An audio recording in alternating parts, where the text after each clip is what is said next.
Wisconsin.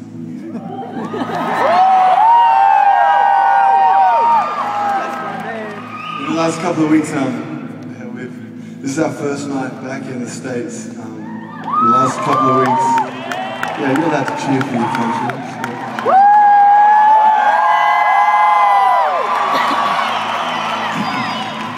But the last couple of weeks we've been on the other side of the world, all throughout Asia, and just had an incredible time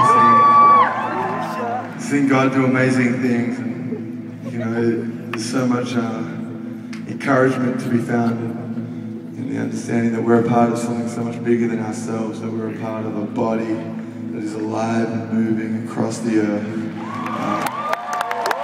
Like never before. God is doing great things in that part of the world, but it's good to be back here. It's great to be here in a place that we've actually never been to before.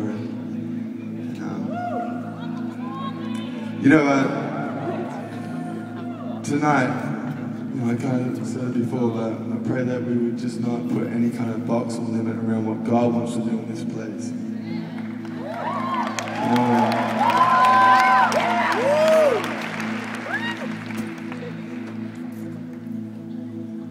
Anything can take place in this moment. I think sometimes, we get so caught up in what happened yesterday and so focused on what's going to happen tomorrow or in the future that we can sometimes miss the moment that we're in. And I pray that we wouldn't miss this moment. I believe God is in this moment. He is here.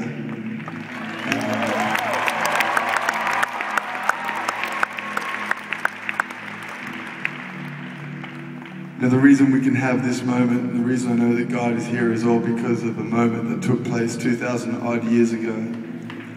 When this God that we're singing about, the one who holds the universe, the one who holds every single one of us, who created every single one of us, who created you, knowing us, knowing that we would mess things up, still loved us enough to give what was dearest to him, his son Jesus, to step down into this world, to live a perfect life and to die as a perfect sacrifice, to perfect some very imperfect people like me, and like you.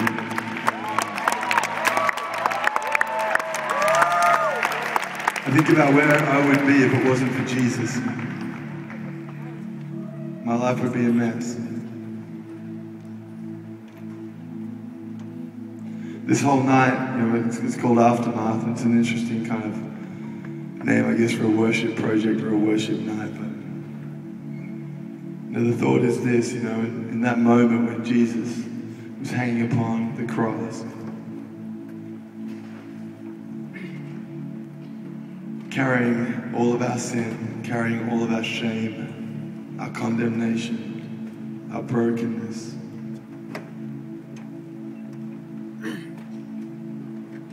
It changed everything.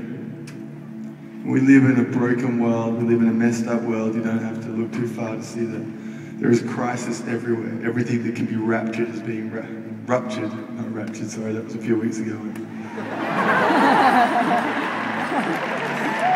Ruptured. It is, whether it's, the economy, whether it's the world we live in, the environment, whatever. You look at it, everything that can be shaken will be shaken. I think about the images of Joplin a few weeks ago, and that image of Aftermath. It's a picture of the world that we live in. It's actually a picture of our lives. If it weren't for Jesus. When Jesus died upon that cross, he took that cross, a symbol that was a symbol of death and failure and shame. He turned everything upside down, and now that same cross, because he died and because he rose again, now stands as the greatest symbol of life and hope and freedom and grace and love for everyone. We don't have to live in the aftermath of our failure, of our sin, but rather we get to live in the aftermath of what he achieved on the cross. And it is a great, great future. And so we're going to sing a whole lot more. Some of these songs are new, some of them you will know, maybe some of them you won't, but this song kind of sums it up a little bit, what tonight is all about. And if you know it, please sing it with us, and if not, I pray you at least catch what this song is saying, because I believe it's for every single one of us. When Jesus died upon that cross, it was as much for you as it was for anybody. None of us are good enough. That's why we all need Jesus. Let's worship him.